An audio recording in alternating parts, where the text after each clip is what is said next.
আজকে নিজের খামার থেকে দুইটা বড় বড় হাঁস রান্না করব। আমার হাতের রান্না শ্বশুর বাড়ির সবাই পছন্দ করে, তার উপর মাটির চুলার রান্না একটু বেশি স্বাদ হয়। এমনকি শ্বশুরের পুকুর থেকে বড় বড় মাছও মেরেছি আমরা। তবে দুই ধরনের হাঁস আমরা ধরবো, যেমন একটা চীনা হাঁস এবং একটা পাতি হাঁস। চীনা হাঁসের মাংস এর আগে কখনো খাইনি, দেখা যাক প্রথম রান্না কেমন হয় খেতে। গ্রামে আসলে আসলে রান্নার কোনো চিন্তা থাকে না, চাইলেই হাঁস মুরগি রান্না করা যাবে কিংবা পুকুরের মাছ অথবা লেয়ার খামারের সেই ডিমগুলা। আসসালামু আলাইকুম, কেমন আছেন সবাই? আপনারাও কি আমাদের মতো গ্রামে আসলে মজা করেন? গ্রামের শান্তি তো অন্য কোথাও পাওয়া যাবে না। ছেলেরা ওইদিকে পুকুরে মাছ মারতেছে, এদিকে আমি খামার থেকে হাঁস বের করতে আসছি। হাঁসের ঝাঁকগুলো বাইরে ছিল, শুধু রান্না করব দেখে কিছু হাঁস এখানে বন্দি রাখা হয়েছে। আমার মেয়ে ভীষণ এনজয় করতেছিল আমার সাথে। ওর কাছে গ্রামীণ এই বিষয়গুলো অনেক বেশি আনন্দের, তাই সে খুব মজা করে। যাই হোক, আমি দেরি না করে রান্না বান্নার তোড়জোড় শুরু করে দিই, কারণ অলরেডি দুপুর হয়ে গেছে। আমার কাছে মনে হলো গ্যাসের চুলার থেকে মাটির চুলায় হাঁসের রান্নাটা বেশি মজা হবে, তাই মাটির চুলা বের করে এখানে খড়ি জাল দিয়ে দিলাম। প্রথমে হাঁস পরিষ্কারের জন্য গরম পানি দিয়েছি, যেহেতু নতুন হাঁড়ি তাই এগুলোতে একটু করে কাদা মাখায় দিলে কালি হবে না। পানি গরমের পাশাপাশি আমি ফুলকপি কেটে নিচ্ছিলাম, কারণ মাছ দিয়ে রান্না করব। এই খড়িটার নাম হচ্ছে নোন্দা বলে গ্রামের দিকে, আপনারা কি বলেন আমি জানি না। এটা গরুর গোবর দিয়ে বানানো হয়। এই খড়িগুলোর অনেক বেশি তাপ। তো যাই হোক, আমি এখন মাছ কেটে নিব।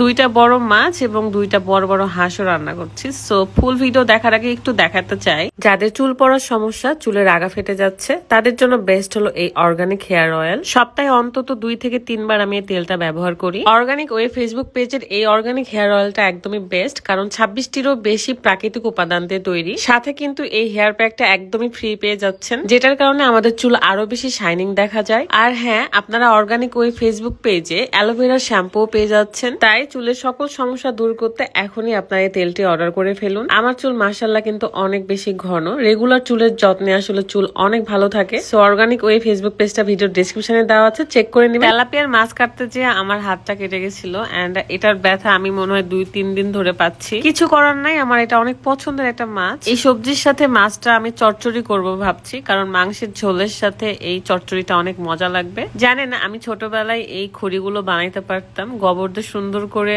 এটা বানাইতে পারতাম। আর এগুলোর বাজারে বেশ দাম। যারা খড়ি কিনে জ্বালানি হিসেবে ব্যবহার করে তারা আসলে এটার মর্মটা বুঝে, কিন্তু গ্রামে এগুলো সবার বাড়িতেই অ্যাভেলেবল। তাই গ্যাসের চুলা থাকা সত্ত্বেও সবাই মাটির চুলাতেই রান্না করে।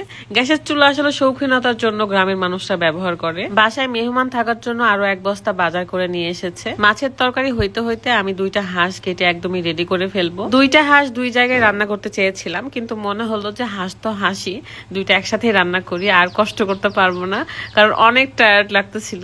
2-3 জন মিলে হাঁস পরিষ্কার করা, আবার কেটে বেছে ধোয়া, এগুলো কিন্তু অনেক কঠিন কাজ।